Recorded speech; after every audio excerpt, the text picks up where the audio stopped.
Diyos lamang po ang pwede magpapaunlad sa isang bayan. Amen?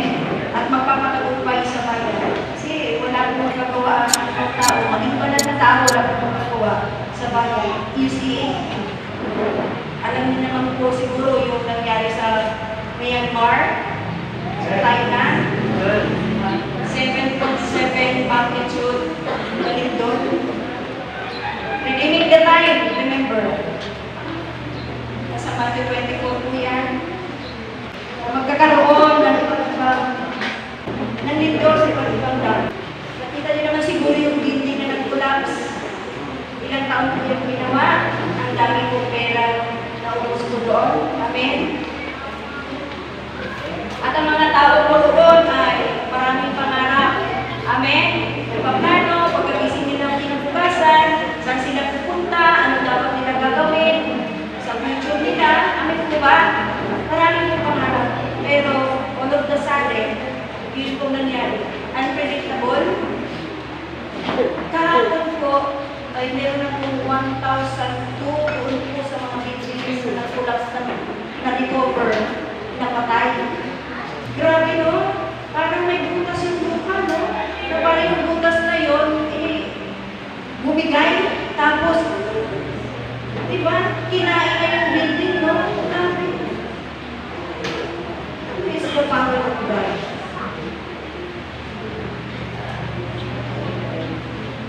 See? Makikita po natin na kahit gaano mayamang bansa, gaano kayaman ng tao, magkayo na siya ng building stories.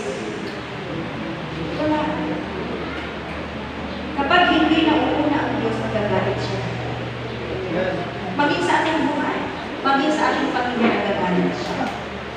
Opo, ang Diyos po ay mapagmahal. Yun po ang side A ng Diyos. Pero ang side B ng Diyos, nagagalit din po siya.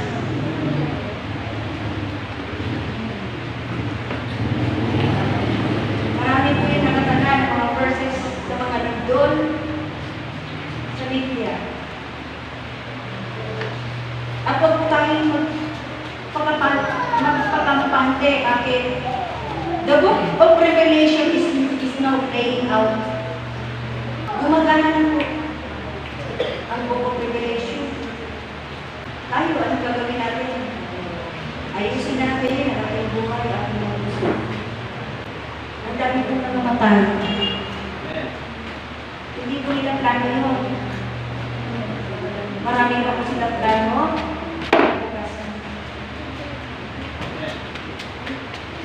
See? Ganun din po sa ating buhay. Marami tayong plano ngayon para sa ating kinabukasan. Hindi po masama yun. Pero huwag po natin kalimutan na meron po tayong obligasyon sa Panginoon. Habang tayo nabubuhay, dapat gagana po tayo na kalooban ng Diyos.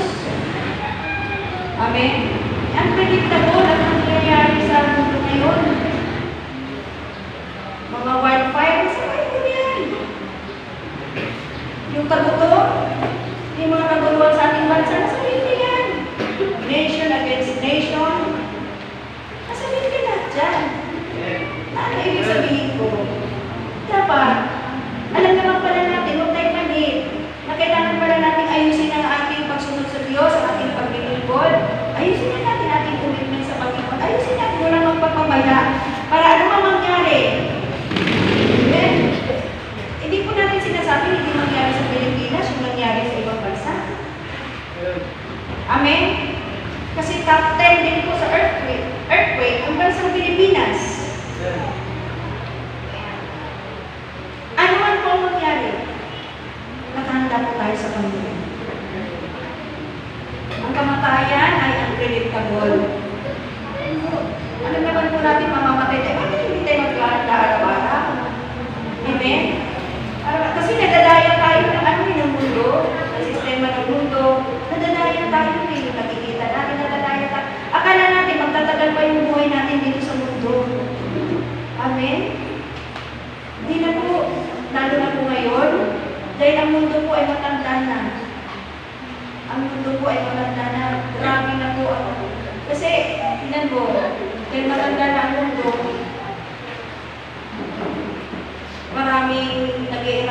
na volcanoes, maraming bagyo, maraming pagpindot. Saka pag matanda na, unproductive na ang matanda, di ba? Ganun po ang ating mundo ngayon.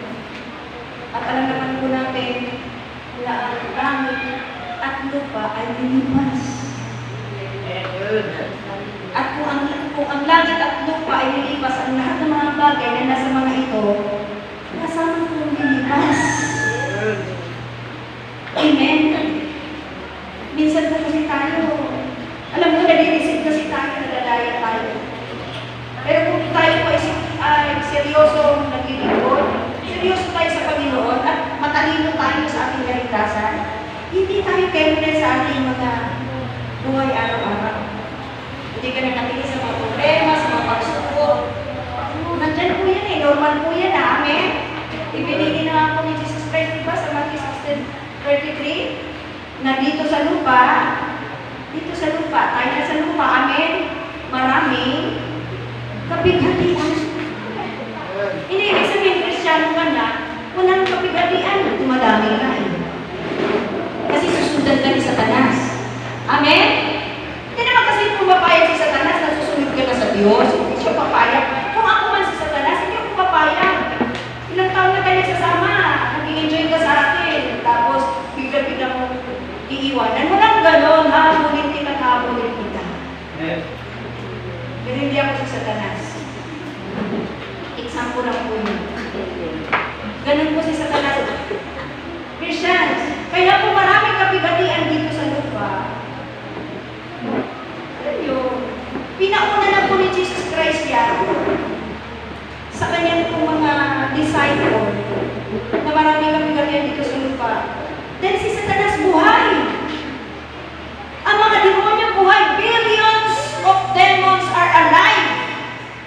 Hindi po sila nagbibiro para missionin kang bumagsak, mawala sa Panginoon. Pero ito lang po ang sinasabi natin at sinasabi ng Biblia. Kapag lagi ka sa presensya ng Panginoon, ayun, yung aklat ng Zacarias, pinasa ko po. Sinabi doon na ang Israel at ang Juda ay dahil sa daming tao, maraming hayop, wala silang bakod. Unang pumabakod, walang pumuprotect. Diba? Kasi sa sobrang COVID, siyempre, pag walang pumabakod, walang pumuprotect, puso ang labanan nun. Amen po ba? Madali po silang pasukin ng kaaway. Amen? Ay walang bakod. Pero, ang pangako ng Diyos sa bansang Israel at Juda, ako ang magiging wall of fire mo na papalibot sa iyo. Amen? See? Tayo, hindi naman natin alam kung anong gagawin sa Satanas sa atin. Kung ipapahamak tayo. Pero alam mo, lahat ng mga plano ng kaaway, ng mga demonyo ng the spirit of darkness, ang Diyos ang babakot sa atin. Yung alam mo, muntik na ako.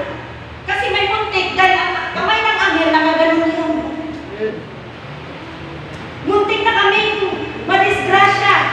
Kaya may muntik, kasi madisgrasya ka na, pero biglang ginano ng kamay ng anghel yung sasakyan. Hello? Because the wall of fire mismo, ang sabi ng Diyos, ako mismo ang magiging wall of fire mo. See? Naglalakad tayo sa ibabaw ng mundo ito. Parang unfair na eh. Si Satanas at mga demonyo, nakikita tayo.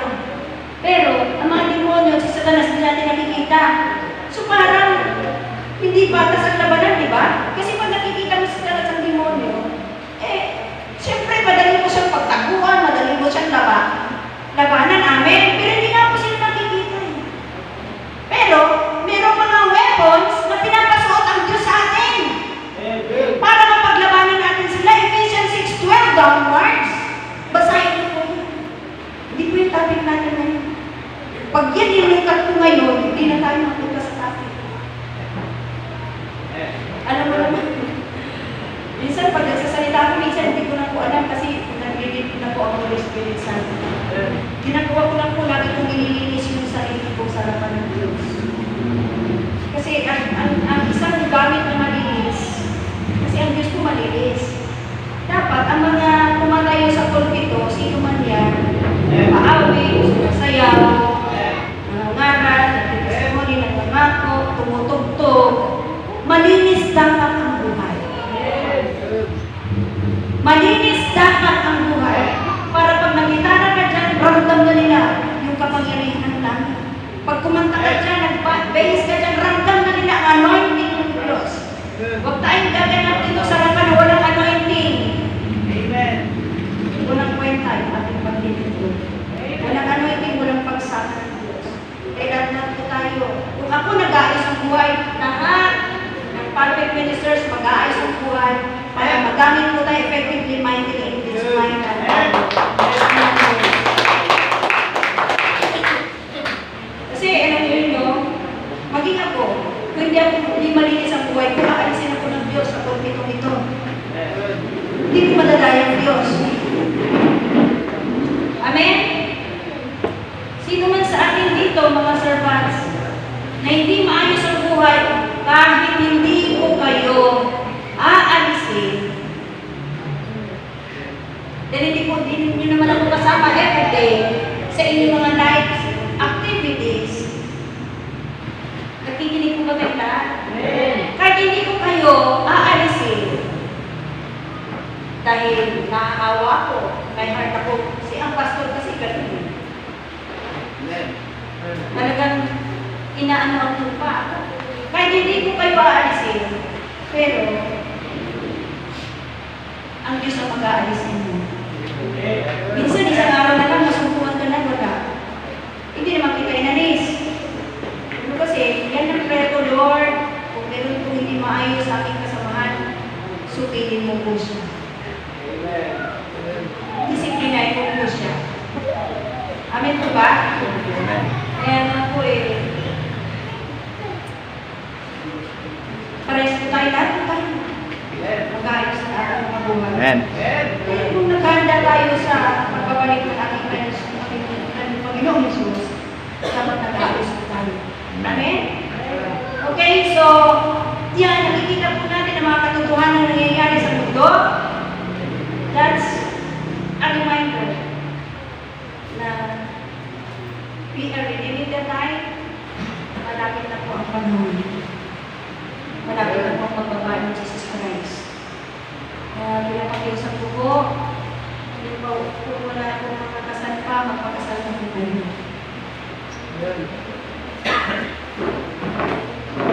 Aayusin tayo ang buhay nila ng Lord ito, then malagay ng Diyos. Yung lahat ng gusto ng inyong mga buhay ay aayusin ng Lord, papasay ng Diyos, para yung bride niya na yung church, tayo kasi yung bride. Amen. Dapat ang bride puti ang damit. Ang church, ang bride ng Diyos, ikakasal sa Kanya pagdating ng panahon, dapat malinis tayo na puti tayo sa harapan ng Lord. Amen? Amen. Amen po ba? Amen. Kaya yung mga hindi po pumapayag ng mga partners na magkakasalan kayo, mga babae, kulay-kulay mo na para sa kaligtasan mo. Pag kinumiwalay ka, pakakasalan ka niyan. Amin po ba? Sabihin mo, ayaw ko naman sana magpakasal sa'yo. Gusto ko lang kasi magiging maayos ang buhay ko kasi hindi ka naman minsan nagkaroon ng kasal. Pero dahil, alam niyo yan ang sinabi ko kay Pastor Gary noon. Nahihirapan ako sa sitwasyon ko. Sabi ko sa kanya, wala ako sa pagpaawit Sabi ko, magpapakasal ba tayo o hindi? Kasi pag hindi tayo magpapakasal, nag-iulay tayo. Kansani, alam mo na yung gagawin mo, ha?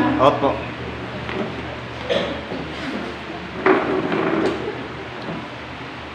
Kaya sa ganito, nahihirapan ako ng kapayapan, abutan ako ng kamatayan, abutan ako ng rapture, pupunta ako ng impyerno dahil sa mga nagmamadaling pag-ibig na yan.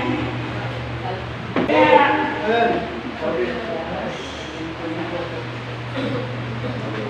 Napakasarap ang lingkod na sipon eh. Kami nga, gusto mo lumabas, gusto mo pumasok. Wala naman masama sa pag-asawa ko. Magtutulungan kayo sa Panginoon. Amen. Sa inyong kaligtasan. Amen po ba? Kasi pag ang isang asawa nangina, uy, sweetheart, leave po ngayon. Bihis na. Amen. Ayun, isa kinatanong, ay mo nga pala sa atin, ano? Kung tinatawag, hindi, huwag ka nang pagkakamtaman. Huwag ganon. May hihila sa'yo para sumunod sa Panginoon. Pero kung walang hihila sa'yo, at yung asawa mo, dadali ka sa impyerno, ay naku, mag-isip ka. Amen? Iligtas may kaluluwa mo, natural. Amen po ba? Amen. Okay, malagpagan po natin. So, bago po ako nadako sa ating pag-aaral, pasasalamatan ko po ang aking dakilang Diyos sa walang kapalis ng katulad na Amen. aking pinagdiripunan ng buong puso. Dahil na Diyos, sa aking buhay, ang aking ako ay pinagkatiwala ng Lord sa buhay ko, pinagkatiwala nila sa akin. So marami po mga disgrasyang nangyayari sa buhay ng ako ko. So, naroon yung una, siya po ay, ano una na, sinugod ko naman sila, nilalagnan, no? At namamantay, yung una ko yun. Ako, kasi romantic, ako kasi laki ako sa Diyos eh. Hindi mo ako pakitaan na magpapanik ako. Naghihiya ako sa Diyos na natataranta ako. Kumbaga, pag natataranta ako, wala bang Diyos? Amen? Bakit anong magagawa ng pagpapanik ko pag tataranta ko? Kung wala namang gagawin dyan sa ako ko, ang Diyos. Amen po ba? Yan ang aking tinatay sa buhay. Kasi alam ko, lahat ng bagay ay kontrolado ng Diyos sa ating buhay doon sa mga nagmamahal sa Kanya. Amen. Ngayon, siyempre nagpapalit. Eh ako kasi nakikita nila na parang wala namang problema. Ako problema. Eh magkakasala naman ako sa Diyos kung mamumblema ako kung wala akong tiwala sa Kanya. Amen? Siyempre, lingkod ka pa ng Diyos. Laki ka pa sa Diyos. Eh, hindi ka makakita sa akin ng ano. Tapos, hindi ganito. Dali nila ito. Eh, nagkaisa na. Aking sabay, dali natin ito sa akin. Kaya ako rin sa pagdating doon sa ito. Yan, grabe reseta. Mahal. Sa kadalit sabi, sa bagay, maganda rin naman ginawa ng Lord sa pagkakas. Uwi na kami.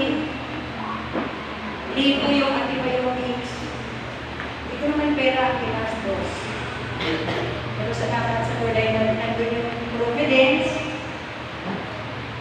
Alam niyo, dahil ako nag-alaga sa ako ko, lagi ko na siya nililehan. Lagi ko siya pinipray. At lagi ako nagbibigla na, Panginoon, hindi siya iinom ng antibiotic na matapang.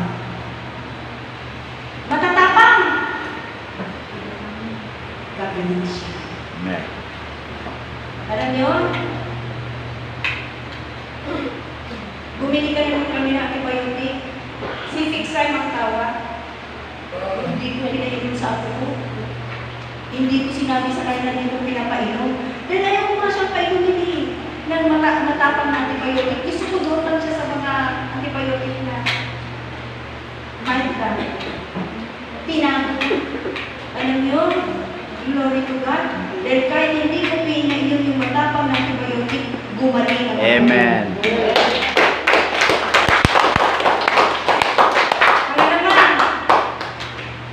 Kinagat siya noong last week ng bata. Parang kagat ng ahas. Talagang ang ngipin ay talag na talag. Kinagabihan, sabi ko ako po, Mami na, sige ka tayo. Nagtaka ko, bakit yung ako ko, magigaya ng tulog? Hindi naman yung natutulog agad kasi gusto niya yung cellphone. Di, siyempre, sabi ko, ay, praise God, baka sa vitamin, sabi ko gano'n. Kakakagat lang sa kanya na. Tapos kinabukasan, ginanong ko, medyo naiingit. Eh, siyempre, wala naman akong ano, pero nakagat kasi siya. Pag-uwi ng bahay, dapat cellphone kagad, pero natulog siya. Sabi ko ba, kakaiba talaga yung kapatid ko. Sabi ko, bakit mo natuwa?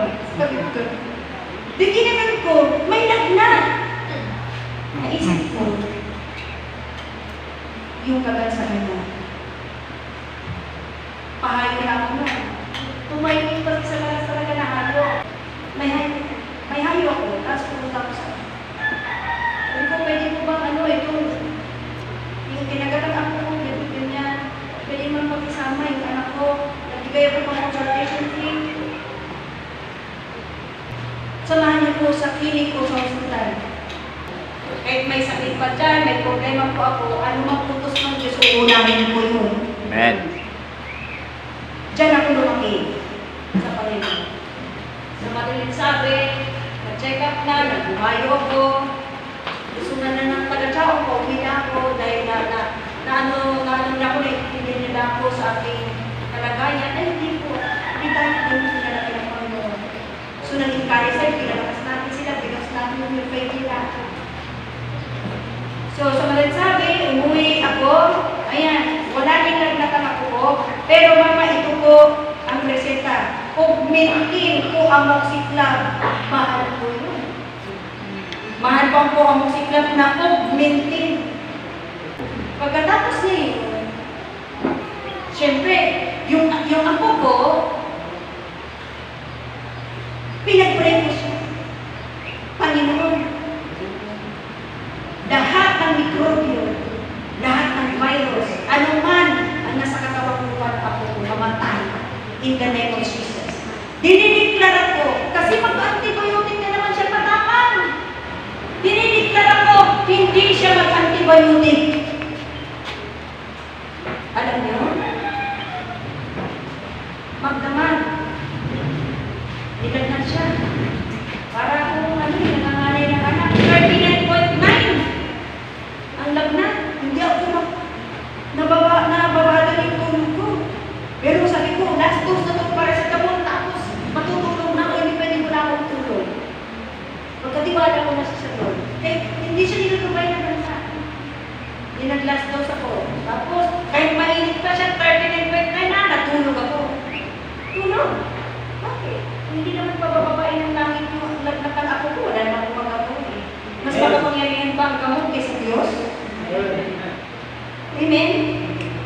Kaya hindi ngayon, tulog ako kinabukasan, naroon pa rin yung konting na lang lagnat. Tapos, di ba?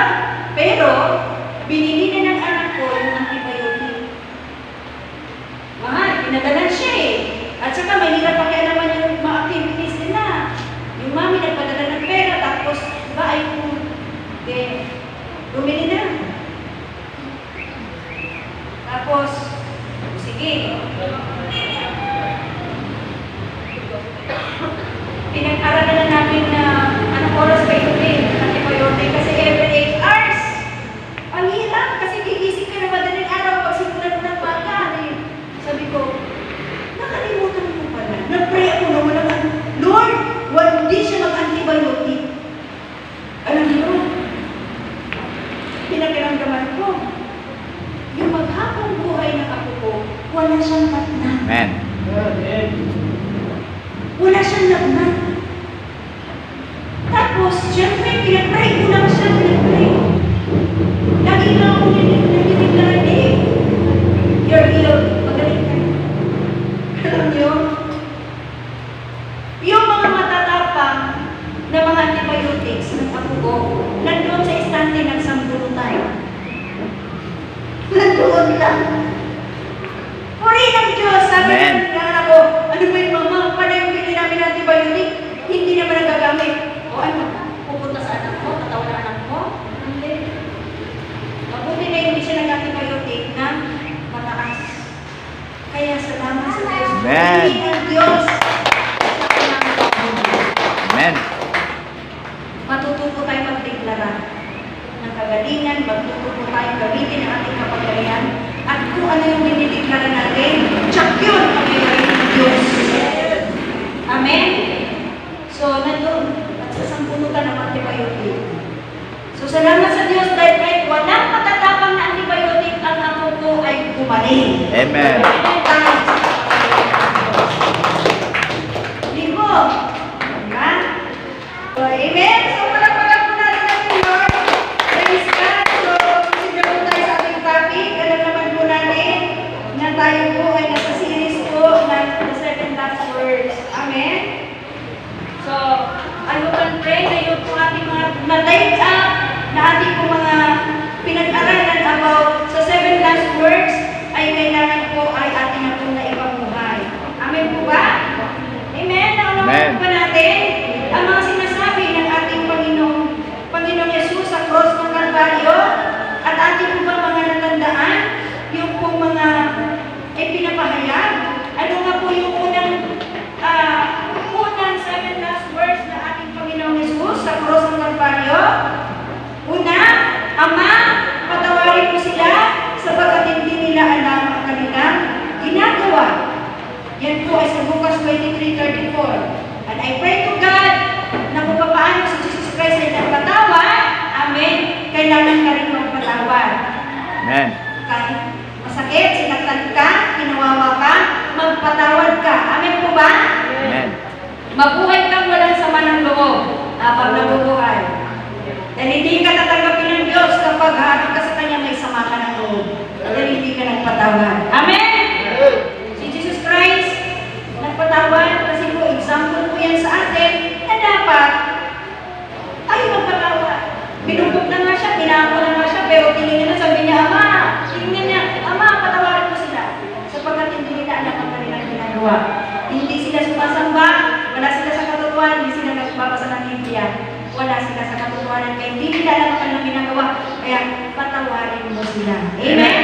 Ganun din po tayo, dapat ating mag-aaway ay ating po patawarin. Again, huwag tayo na mamatay, sususungan, may kaya po itong pinanapin sa manang loob. Then pagdating natin sa langit, hindi tayo tatanggapin.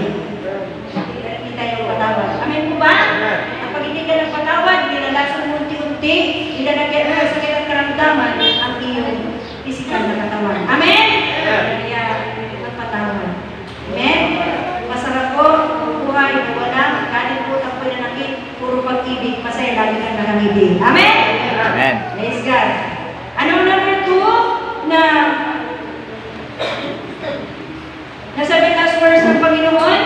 Katotohanan sinasabi ko sa iyo, ngayon ikaw ay makakasama ko sa paraiso. Ito po yung pangako ni Jesus Christ sa isang sumampalataya. Amen po ba? Amen. Isang kriminal na sumasampalataya sa Kanya, ang sabi niya, ang promise niya, dadalhin kita sa paraiso. Amen po ba? So yung mga nagpalataya, amen po ba? Yung mga manampalataya sa Panginoon si Kristo, diretso po yan sa paraiso. Amen. Amen? Ang ating destiny ay sa paradise. Amen? Amen. At of course, kailangan pag nanampalataya tayo kay Jesus Christ, may kasama pong pag-aayos ng buhay kasi maayos po ang ating Diyos. Amen? So, yan po ang pangako ni Jesus Christ sa mga nanampalataya sa Kanya. Dadalhin po niya sa paradise. Number 3, babae, narito ang iyong anak. Pagkatapos ay sinabi niya sa kanyang alagad, narito ang iyong ina. Okay? Ibig sabihin, mga nanay, meron kang obligasyon. Nanay o parents, meron tayong mga obligasyon sa ating mga anak. Obligasyon sila na iyakan.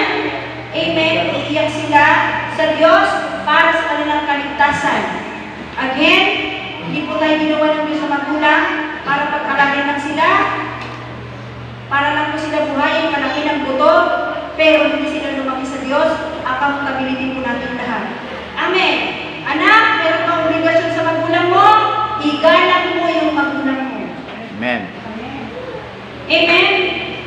Pinag-aral ka niyan, inalagaan ka niyan, minahal ka niyan, pinalaki ka niyan, mahalin mo yung magulang mo. Amen. Meron kang obligasyon. Hindi po yung mga anak, kahit matanda yung mga magulang ninyo, situin, makapag-asawa kayo, namahal din po yung magulang mo. Kasi susundan kayo, bakit lagi kang bigay ng bigay sa magulang mo? Mag-asawa lang kayo, huwag kalimutan magulang mo, kasi mag-a-account din po kayo kay Lord. Kaya nga po magkasama kayo ng Kristiyano, Kristiyana, para po mag-ahanap buhay. Huwag kayong mag-asawa na hindi pinag-ang Diyos, hindi mahal ng Diyos. Amen? So yun po, number 4. Number 4. Diyos ko,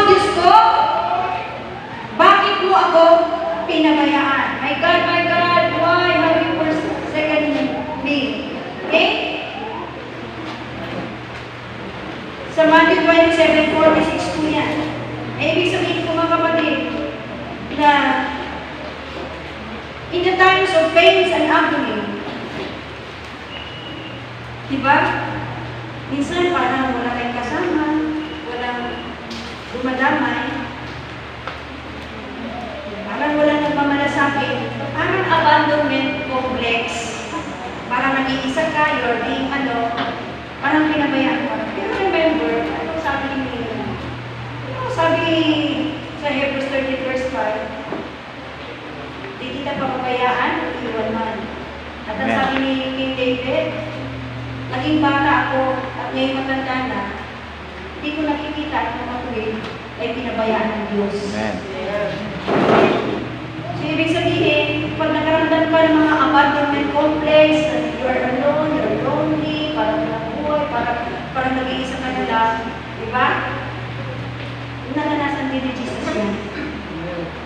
Amen? Be like Christ na Kung magiging buhay mo si Kristo, talaga, may mga moment na parang nag-iisa ka. Amen? Pero mga moment lang naman yan, hindi yan. Momentary lang din po yan. Amen? Amen? Pansamantala lang din po yan. At hindi ka pababayaan ng Panginoon. Amen? So may mga pains and agony talaga sa ating buhay. Pero huwag ka mag-alala dahil na-witness po yan ni King David mula sa kanyang pagkabata na kung matuwid, hindi mo pinabayaan ng Diyos. Amen? So number 5, nakukuhaw ako. Okay? Sa gospel po ni John. Okay? I am thirsty. Okay? So ibig sabihin na nauhaw siya. Ito ba talaga pagkauhaw sa tubig? Dahil from mga 6 hours siya, hindi ako nagkamali, nakapako sa cross. Siyempre, disyerto yun. Tapos, grabe, he is under the sun. Grabe ang sikat ng araw, nauuhaw siya. So, bilang anong implication doon, na si Jesus Christ po ay naging 100% human. But he is 100% God. Amen po ba? 100% human na nauuhaw. Nagugutom. Amen po ba? So, naranasan po niya ang pagiging tao 100%. Pero, alam naman po natin na siya po ay nagpakababa, Philippians chapter 2. Diba, nagpakababa po si Jesus Christ. Hindi po niya pinilit na magiging kapantay ng Diyos. Philippians 2:6. So, ibig sabihin mga kapatid ko, nauuhaw ako. So, ito po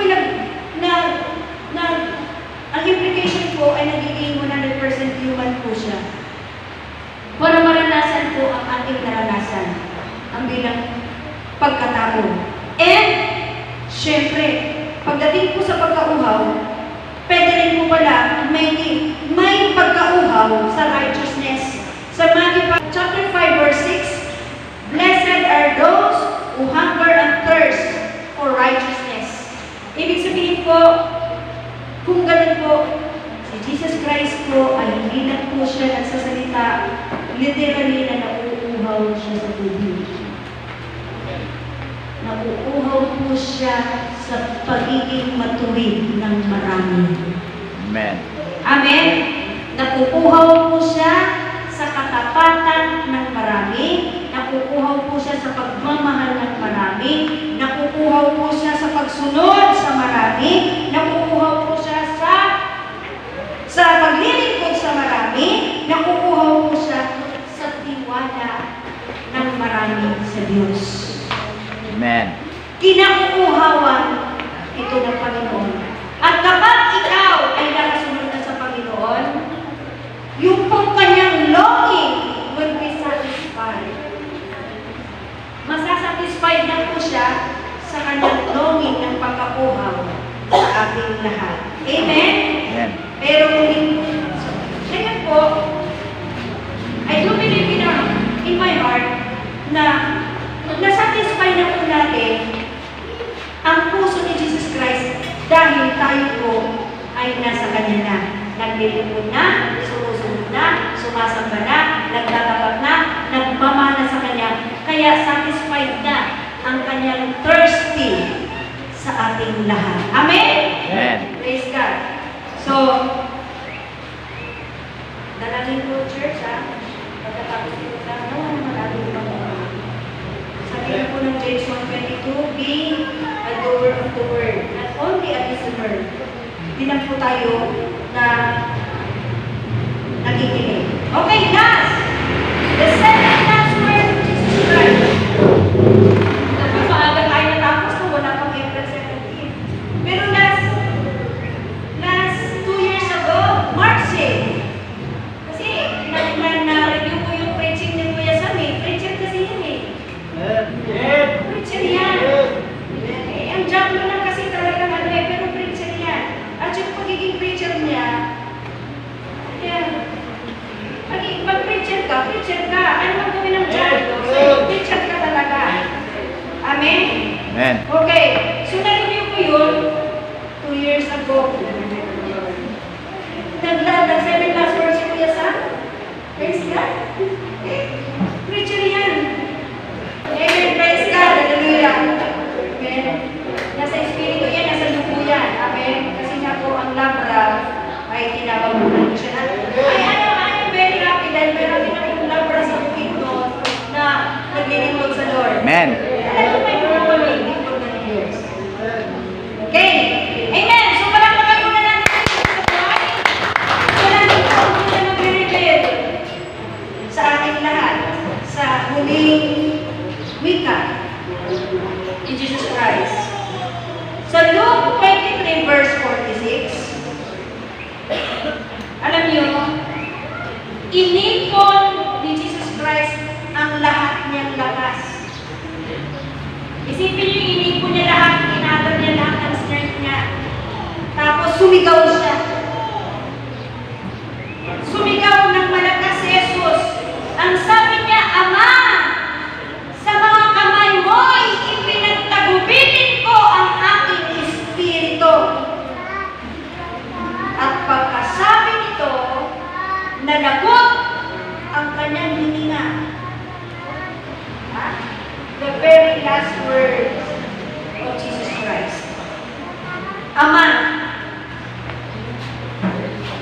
sa mga kamay mo ipinagtagubilin ko ang aking espiritu. Ngayon, magsisimula po tayo sa salitang Ama. Ang salitang Ama na tinatawag po ng Panginoon Kristo, ito po'y pumapatungkol sa pagiging sonship, yung pagiging anak niya. Alam niyo, at the middle of the pains and agony, hapdi at kirot, hindi po kinalimutan ni Jesus Christ na tumawag sa Ama. Hello? Amen. Are we listening? Ang sinabi ko po, in the middle of the pains and agony, hapdi at kirot, nabibigatan si Jesus Christ na experience po niya sa cross, hindi po niya kinalimutan tawagin ang Ama. Amen. Diba? Very self-explanatory. Ito'y pumapatungkol sa being sonship, yung pagiging anak niya sa Diyos. Ikaw din naman, anak ka din naman ng Diyos. Kumusta? In the middle of your pains and agony, bigat, troubles of life, trials, tribulation of life, sino ang tinatawag mo? Sino? Si Jesus? He is giving us example, really? Example to us. Na habang siya nakapako, nahirapang mag-function ng puso, ang baga, ang kidney, ang lahat ng body parts, nahirapang in the midst of that, may hapdi at kirot pa na uuaw. Hindi niya kinalimutan, tawagin ng Ama. Tayo, bilang sons and daughters of God, kumusta? Sa marami natin pinakaharap na maraming bigat pagsubok ng buhay, pero sa ako mo, sino tinatawagan mo? Sino sinasamahan mo? Sino pinupuntahan mo? Sino chinachat mo? Are we listening? Amen. Sino? Ang sinusumbungan mo na lahat ng bigat mo, lahat ng hapdi at kirot mo, lahat ng sinasakap mo sa buhay mo, sa mga panahon ngayon, sino ang tinatawagan mo? Sino? Si Jesus Christ? Yung Ama. Ang tinatawag na. Huwag tayo magkamali, church. Nabibigatan tayo sa buhay natin, sa negosyo, sa trabaho, sa pamilya. Ano mang uring bigat yan? Huwag mong kalimutan ang tawagin ang Ama. Huwag yung taga-Saudi, huwag yung taga-Germany, huwag yung mga sponsor ko sa ibang bansa, huwag yung inaasahan ng politicians, huwag yung inaasahan ng tao na maraming pera, huwag mo isang inaasahan ng mga barkada mo, yung mga katrabaho mo, huwag mong asahan na sila ang tatawagin mo. Si Jesus Christ ang tinawag niya, Ama, sa iyong mga kamay. Amen. Ipinagtatagubilin ko ang aking espiritu. Si Jesus Christ, nasa hapdi at kirot, pain and agony, ang kanyang pong bigat, itinawag po niya sa Ama. Amen. Nanaw ba natin, church? Amen. Kung talagang ka may relasyon sa Diyos, kapag nabibigatan ka sa buhay, wala kang tatawagin. Kung totoo kang manampalataya sa Diyos, kung totoo kang umiibig sa Diyos, nagtitiwala sa Diyos, pagdating ng anumang dilog ng buhay, wala kang ibang tatawagin, hindi ang barkada mo, katsat mo, katrabaho mo, kaputang bilang mo, hindi sila, hindi mga inasahan mo, hindi yung mga inasahan mo tumulong dahil marami silang pera. Hindi sila dapat ang tatawagin mo muna. Ang tatawagin mo ay ang Diyos Ama. Amen.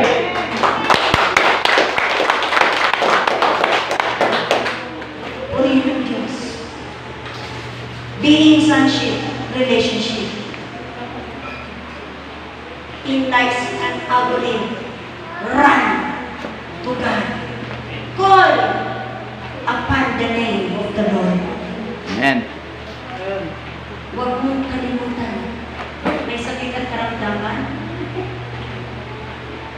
Dapat kasama mo ang kapangyarihan ng langit. Walang tatagal na mikrobyo, walang tatagal na pain at agony kung ang langit kakampi mo. Amen? Amen. Ama, sa mga kamay mo'y ipinagtagubilin mo ang aking espiritu. Maraming kamay nagpapahirap kay Jesus Christ. Maraming kamay bumugbog sa Kanya. Amen po ba? Maraming kamay gumawa ng corona ng tinik para idiin sa ulo niya at dugo. Maraming kamay. Pero, hindi sinabi na, o total, pinagtutulungan niyo na ako. Yung mga kamay mo, sige! Kunin niyo buhay ko! Sa'yo na! Ikaw ako, hindi po. Sa kamay ng amang Diyos niya, ipinagtagubilin. Amen. Bakit? Alam niyo, buong buhay, ipinapasako sa kalooban ng Ama ang buhay ni Jesus Christ. Magmula nung siya po ay nabalitaan po namin yung buhay ni Jesus Christ sa Luke chapter 2 at the age of 12 noong pong siya po ay nakipag-usap sa mga nakakatanda sa church. Sa loob ng templo, nakipag-usap siya doon. 12 years old siya. Kaya po, siya ay nagiging mas marunong pa dahil siyempre sa loob ng templo, yung mga kausap niya, mga matatanda. Kaya kayo mga kabataan, magkindikit na dikit dun sa mga walang alam. Yung mga kaklaseng walang alam, mga unbeliever na walang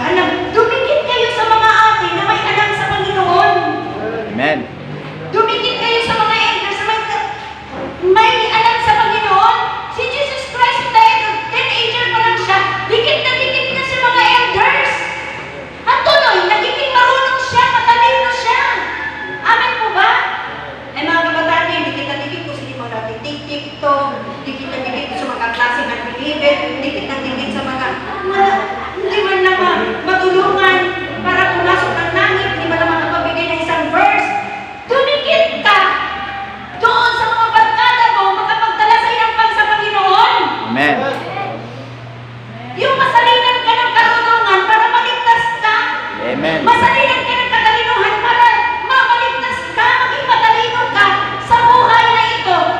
Sa Panginoon, Amen. wala, hindi pa mga yun eh. Wala yan dito. Lahat ng mga yun dito matatalino.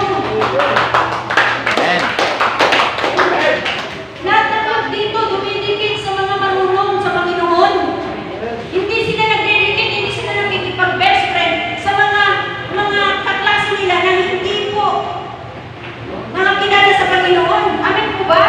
Dumidikit sila sa mga may alam sa Panginoon. Amen? Ako nga noon, hindi naman ako matalino, dikit-dikit ako sa matalino. Kaya nahawa ako tuloy, nakaka-award din ako, nagkaka-ribbons. Every month yun. Nung high school, lagi ako nasa stage. Pag ako sa stage eh. Ano, dumikit ako sa matatalino, hindi na nagiging matalino nila, kasi na ako matalino, nag-aaral lang ako. Amen? Kaya kung meron kang didikitan, yung matalino na. Dikit ka sa walang alam. At kung ikaw meron sa'yo, nawawala pa. Amen? Malakpakan po natin si Kristo. Okay? So, we all know na walang ginawa para sa sariling nais at ibig at gusto ang Panginoong Yesus habang siya'y nabubuhay, wala siyang ginawa. Amen? Ang sabi nga po niya sa John 4:34, "My food is to do the will of Him who sent me and to finish His work." See? Yan ang buhay ni Jesus Christ. Habang nabubuhay siya dito sa lupa, ang sabi niya, "My food is to do the will who sent me and to finish His work." Church, habang nabubuhay si Jesus, nakafocus lang siya, doon lang talaga siya sa kalooban ng Diyos. Pero sa Kristo na kami, na dapat wala tayo, habang nabubuhay, be like Christ, na habang nabubuhay, tayo dapat ay nabubuhay lang tayo sa kalooban ng Diyos at tatapusin ang pinapagawa ng Diyos sa atin. Malinang palakpak natin. You see, church, dapat natin Kristiyano ganito ang concentration. My food. Food pala. My food. Food pala ang pagsunod sa kalooban ng Diyos.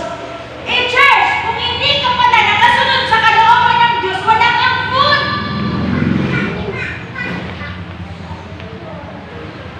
My food. Food pala is to do the will. Who sent me? See? Kapag tayo ay hindi gumaganap sa kalooban ng Diyos, nais at ibig, gusto ng Panginoon, wala tayong food. Kawawa naman tayo. Kung hindi tayo sumusunod sa Diyos, wala kang food, gutom ka. Pag gutom ka at hindi ka pa rin gumagawa, pag gutom ka, saan ka napupunta ang gutom? Pag wala talaga kinakain, namamatay. Amen! Are we enjoying the revelation of God? Ako na-amaze din sa mga sinasabi ng Lord para sa inyo. Huwag niyong sayangin. Huwag niyo pong sayangin. Pagkain ang pagsunod sa kalooban ng Diyos at ang pagtatapos ng pinapagawa ng Diyos sa buhay natin.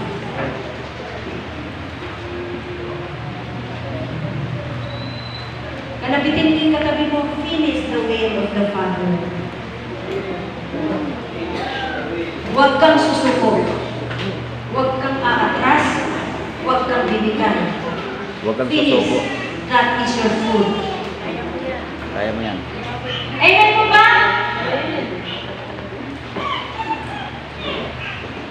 Oh, maraming gutom ngayon at mamamatay na. ang maraming nagugusong bagay, hindi gumaganap ng kalooban ng Diyos. Amen? Hindi gumaganap. Nakakalungkot, minsan mahal pa natin sa buhay. Minamahal pa natin. Hindi gumaganap ng kalooban ng gugutom. Hindi nagtatapos ng kalooban ng Diyos. Pero tayo na narito magtatapos tayo ng kalooban ng Diyos. Amen. Kung anong pinapagawa ng Diyos sa atin, we will finish the work of the Father in us. Amen po ba? Amen. So praise the Lord. Habang nabubuhay si Jesus Christ, hindi siya gumagawa ng sarili niyang gusto, sarili niyang kalooban, kundi ang kanyang ginagawa kung ano ang kalooban ng Ama. Amen. Kung talagang anak ka ng Diyos, at Ama mo ang Diyos, wala nang gagawin, kundi kung ano lang ang kalooban ng Diyos Amen. sa buhay mo. Purihin ang Diyos. Kung talagang anak mo ang Diyos. At kung meron siyang pinapagawa sa iyo, meron siyang ministry na sa balikat mo, pare-parehas tayo, we will finish Amen. His work in us. Tatapusin natin. Kasi nga, Ama natin siya eh. Amen. Kagaya ni Jesus, tinapos na. Tinapos na. Tinapos niya kahit may pains and agonies. Hello, are you still with me? Tinapos ni Jesus Christ na hindi masaya ang tungkulin niya sa Diyos. Kahit masakit, mahapdi, kahit makirot, kahit mabigat, tinapos ni Jesus Christ ang kanyang trabaho sa Diyos. Kaya Jesus is my life family. Kahit nasasaktan ka, kahit nalilигatan ka, kahit nakikirutan ka, kahit nahapdian ka, kahit ano pang nangyari sa iyo, kahit hindi masaya, tatapusin mo. Tatapusin ko. Amen. Na pinapagawa sa bawat isa sa atin. Amen. Purihin ang Diyos.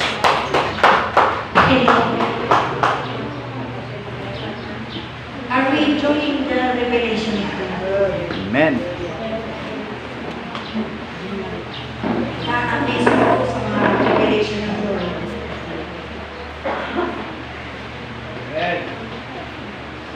See? Alam niyo, ito po, bigyan natin ng clue. Si Jesus Christ, habang siya nabubuhay, focus siya sa pinapagawa ng Ama. Ituro na po natin sarili natin, dapat ako rin. Dapat ako rin. Sige na, ako rin. Dapat ako rin. Maging focus ako sa pinapagawa ng Ama. Dapat ako rin. Maging focus ako sa pinapagawa ng Ama nasa langit. Eh, syempre, minsan di naman tayo nakapag-focus. Ang dami mga kumakaway, mga problema, kumakaway ng mga entertainment, kumakaway ng mga hindi mo maintindihan. Pero focus lang si Jesus Christ, natapos na. Amen. Praise the Lord. Natapos na. Amen? At itong graduation ni Jesus Christ, hindi magandang graduation. Sa cross ng graduation siya. May pains and agony. At tingnan niyo, kahit nasa pains and agony si Jesus Christ, tinapos niya. Tinapos niya. Kahit nasa pains and agony siya, nabibigatan mo ba? Tinapos niya. Amen.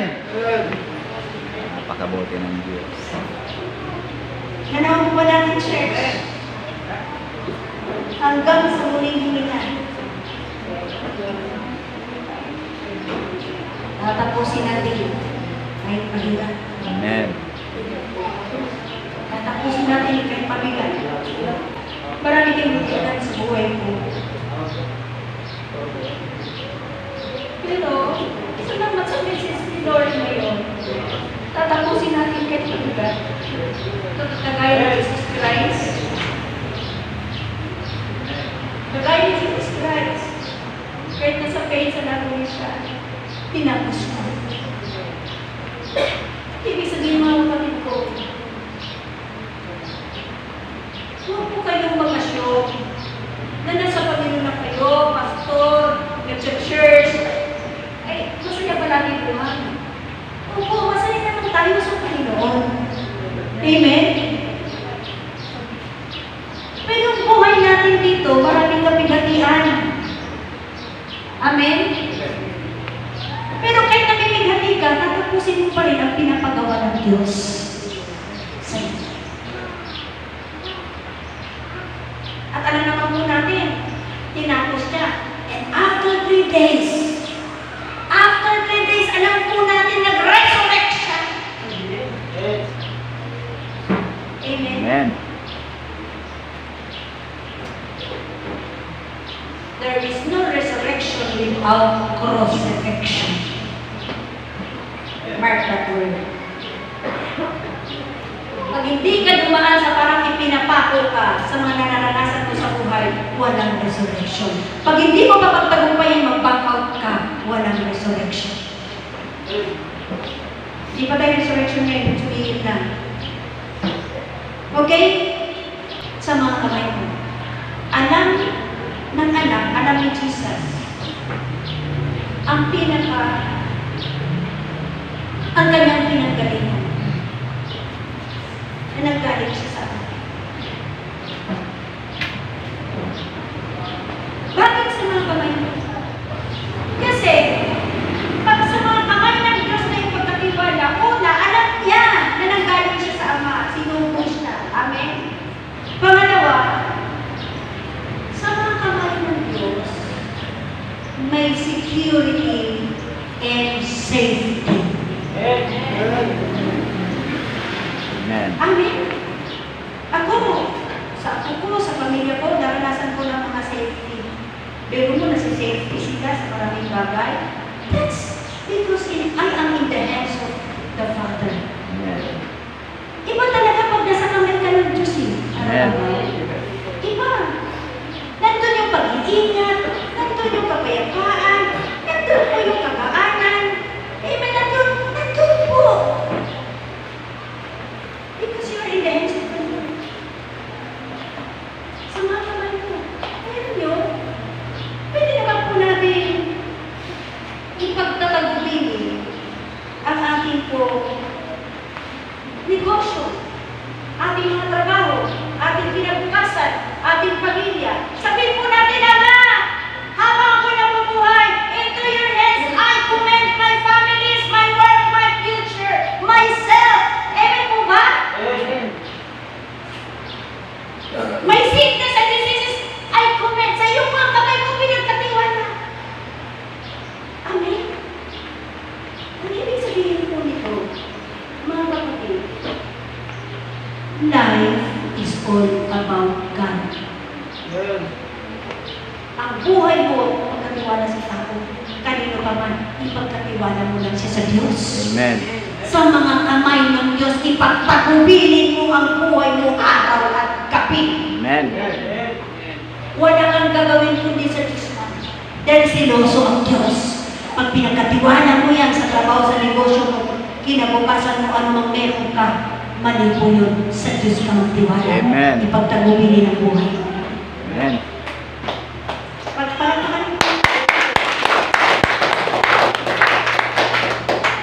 See, when we say the word, ipinagtagubilin. Kumbaga, you are surrendering. Sino-surrender mo? Ipinagtagubilin ko. Sino-surrender mo siya? Dinidedicate mo siya. May dedication si Jesus Christ sa Diyos. May submission si Jesus Christ sa Diyos. Ikinukumit niya ang kanyang espiritu. Pinagkatiwala niya ang kanyang espiritu sa Diyos. Bakit? Dahil sa Diyos may security and safety. Ganon din po tayo, church. Habang nabubuhay, itatagubili natin ang ating pamilya. Imbis na magselos ka, magalit ka, imbis na hello kung anong maisipin mo, itagubilin mo sa Panginoon. Amen. Amen? Pag nagtatrabaho ka sa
Amen?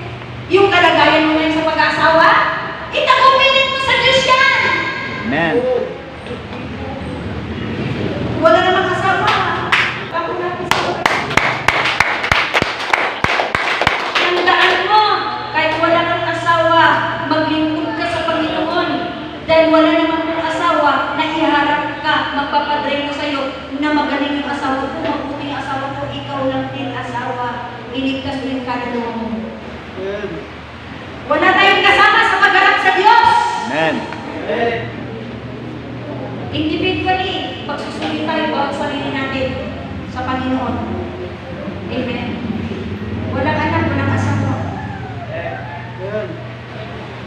May asawa ka, puri, sabi sa'yo, puri agama.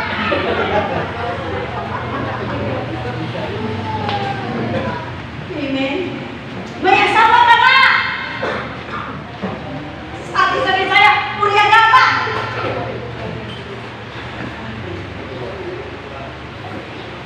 Amen. Dapat, pag may asawa ka, katuwang yan sa kaligtasan mo. Yan ang pinakamalaga. Alalayan ka sa kaligtasan mo. Hindi pabigat sa buhay mo. Amen? Pag pabigat yan, magpuntahin ka na lang. Amen. Masaya pang buhay ng nakapos. Amen. Maglingkod ka lang sa Panginoon, magtatapos ang buhay, masaya pa. Amen? You are surrendering. Itinatagubilin mo ang lahat ng bagay, usapin sa buhay mo. Kalusugan mo, pamilya, negosyo, trabaho, lahat sa buhay mo, dapat sa Diyos ko yan lahat itagubilin. Amen. Para mabuhay kang magaan at mapayapa. Amen? Amen. Magkapaglingkod ka masaya. Alam niyo na, magaan ang buhay na nasa Panginoon. Huwag niyo hangarin na umali sa Panginoon. Pag hangarin niyo, ay, kumuha na kayong bato, pinupok sa ulo niyo. Para kayong nakalakasakay sa barko, tumalong sa dagat. Parang pinakahiga sa kutsyon, tapos bumaba kayo sa sahig. Masarap ang buhay niya sa Panginoon, bagamat hindi tayo tinututang din ang kaaway, pero masaya, mapayapa sa Panginoon. Amen. Palapakan ko lang. And lastly, ito pong espiritu sa mga kamay mo, ipinagtagubilin ko ang aking espiritu. Alam po ni Jesus Christ na His body will decay. Masisira. Amen? Masisira kanya ang katawang lupa niya. At alam niya, pag nasira, namatay ang katawang lupa, magdi-depart ang espiritu. Amen? Amen. Alam niya yun. Kasi nga, wala, bugbog na, sugatan na, wala na talaga, wala na. Wala na. Di na mawala yung katawang lupa niya. So, alam niya, mawala na yung espiritu niya, yung hilingan niya. So, pinagtatubilin niya. Salamat. Hindi rin nakakalimutan na ang Ama ang may-ari ng kanyang espiritu. Huwag natin kalimutan na yung hininga ng buhay natin, Genesis 2:7, nilikha ng Diyos ang tao sa alabok, hiningahan sa ilong, at nagkaroon ng buhay. Amen. Nung na-form pa lang siya ng tao, wala pang hininga, wala pang buhay. Nakaganon lang, wala pang buhay. Nung hiningahan ng espiritu ng buhay, siya po ay bumangon at nagdakad sa harapan ng Eden. Amen. Ang espiritu ang nagbigay buhay at alam ni Jesus na ang Diyos ang pinagmuna ng buhay ng espiritu. Kaya sa Diyos na ipinagbiling. Amen. Dapat tayong lahat, huwag natin ibigay ang ating mga espiritu, ating kaluluwa kay Satanas. Itagubilin po natin sa Diyos ang ating buhay. Amen.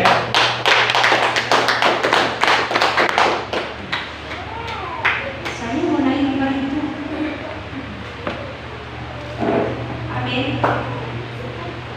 Bawat revelation ng Lord na pagkakala. So mga kapatid, oras na. I hope and pray